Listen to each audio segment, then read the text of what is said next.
Hola, ¿qué tal? ¿Cómo les va? Hoy vamos a hablar sobre la teoría celular.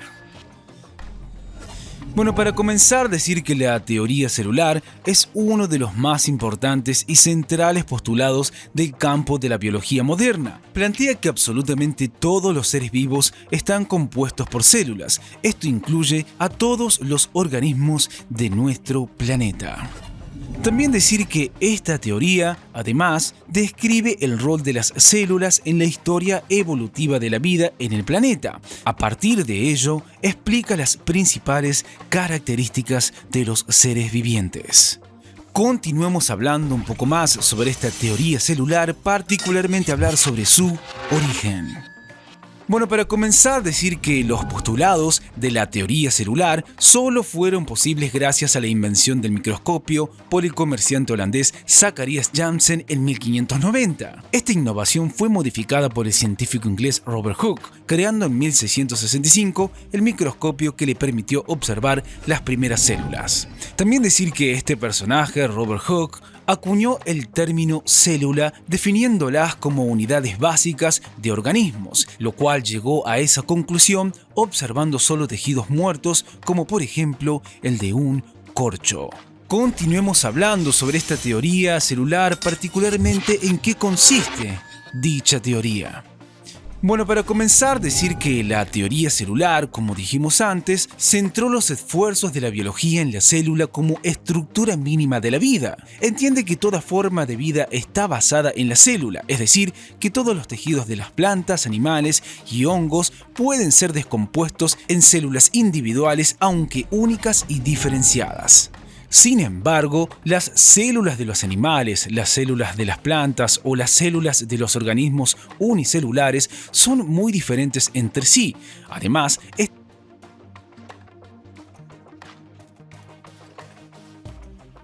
no solo entre las formas de vida primitiva y unicelular, sino incluso dentro de nuestro propio cuerpo. Y por último, debemos decir y agregar que por otro lado, todos los estudios respecto a los procesos básicos de la vida, como nacer, crecer, reproducirse y morir, no solo pueden rastrearse hasta el nivel celular del organismo, sino que además se dan a su vez en cada una de las células del cuerpo. Sigamos hablando un poco más sobre esta teoría, particularmente hablar sobre sus postulados. Bueno, decir que la teoría celular moderna sienta sus bases en los dos postulados iniciales del biólogo prusiano Theodor Schwann y el botánico alemán Matthias Schleiden durante la década de 1830.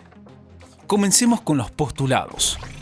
Comenzando con el primer postulado que nos dice que la célula es la unidad básica de la vida. Bueno, en este primer postulado de Schwann inicia con los fundamentos de lo que conocemos como teoría celular.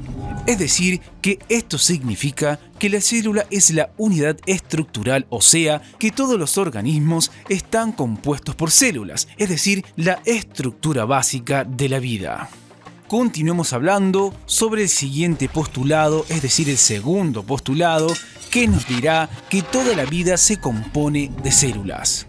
¿Qué nos quiere decir esto? Que en el segundo postulado, definido por el botánico Schleiden, nos habla de la célula como una unidad funcional de los organismos, ya que contienen todos los procesos vitales e indispensables para la vida.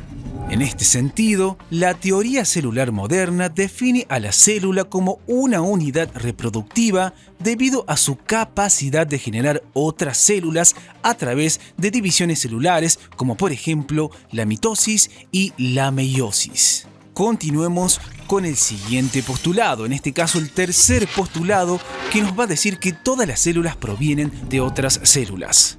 Este postulado indica que toda célula se origina por división de otra célula y por lo tanto contiene la información genética necesaria dentro de ellas mismas. Es por ello que también se la reconoce a la célula como una unidad hereditaria.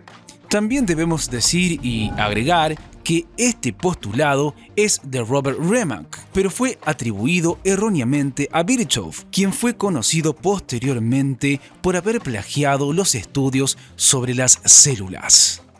Sigamos hablando sobre la importancia de esta teoría. Bueno, decir que el desarrollo de la teoría celular es una ilustración de la interacción entre hechos e ideas. Los avances técnicos han permitido ir descifrando poco a poco los más intricados problemas biológicos, hasta llegar a facilitar una visión precisa y de gran complejidad de los organismos vivos y en particular de la célula. La importancia está en que evidencia la unidad material del mundo vivo, también ha permitido enriquecer el concepto de célula y también ha permitido a los materialistas dar respuesta a fenómenos totalmente desconocidos. Y por último decir que constituye una prueba indirecta del proceso evolutivo y también ha permitido el impetuoso avance de la transferencia y manipulación de los genes en el denominado campo de la ingeniería genética y la biotecnología. Bueno, esto es todo por hoy. Como siempre les decimos, chequen los videos de nuestro canal que seguramente les serán de utilidad. ¡Hasta la próxima!